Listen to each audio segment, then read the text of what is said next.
Another day, another basketball stories na naman ang pagkikwentuhan natin. At ngayon nga ay ang pag-uusapan natin ang balitang tapos na nga daw ang pagkuha ng Los Angeles Lakers kay Nikola Vucevic. At ang balitang rason bakit ibabalik ng Golden State Warriors si Gary Payton II. Kamakailan lamang nga ay naibalita na sa isa sa ang Los Angeles Lakers sa mga kupunan na nagka-interes sa pagkuha kay Nikola Vucevic. Matapos kumalat sa social media ang balita na plano nga daw ng Chicago Bulls na i-buyout ang kontrata nito ngayong off-season. Balak nga daw sana nakunin siya para maging ikatlong sentro kasama nina DeAndre Ayton at Jackson Hayes.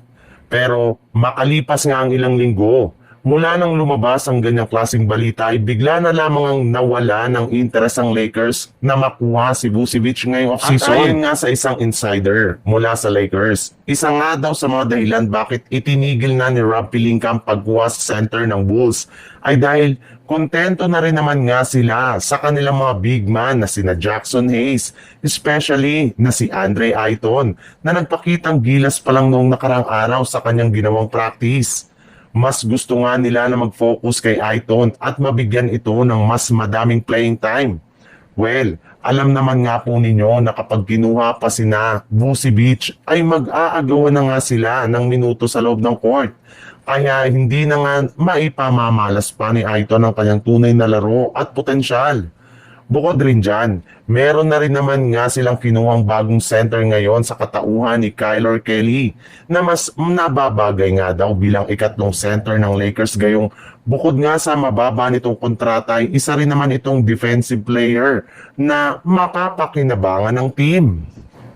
Simula nga nang magbukas ang free agency market ay naging isang restricted free agent si Payton II kaya kailangan nga nilang maghintay sa ibibigay sa kanya na bagong kontrata ng Golden State Warriors.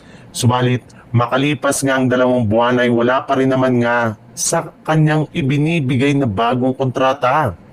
Buti na lang, ay sinigurado na rin naman nga ni Stephen Curry na makakabalik sa kanilang lineup ngayong offseason matapos niyang kausapin ng kanilang front office.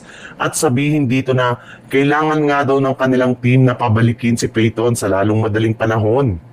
Aminado nga na malaki ang naiambag nito pagdating sa kanilang depensa at wala nga daw pong player ang makakapantay sa ibinibigay nitong enerhiya.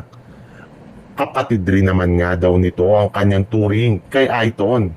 At sa dami nga ng players nila na nawala sa kanilang championship lineup, ay hindi siya papayag pa na pati ito ay madamay at umalis na rin sa kanilang lineup. Meron na rin naman ngang napakalaking rason bakit pinili nila itong pabalikin noon sa kanilang lineup sa pamamagitan ng isang trade. Kaya wala nga silang ibang rason para tanggalin ito sa kanilang kupunan ngayong off-season.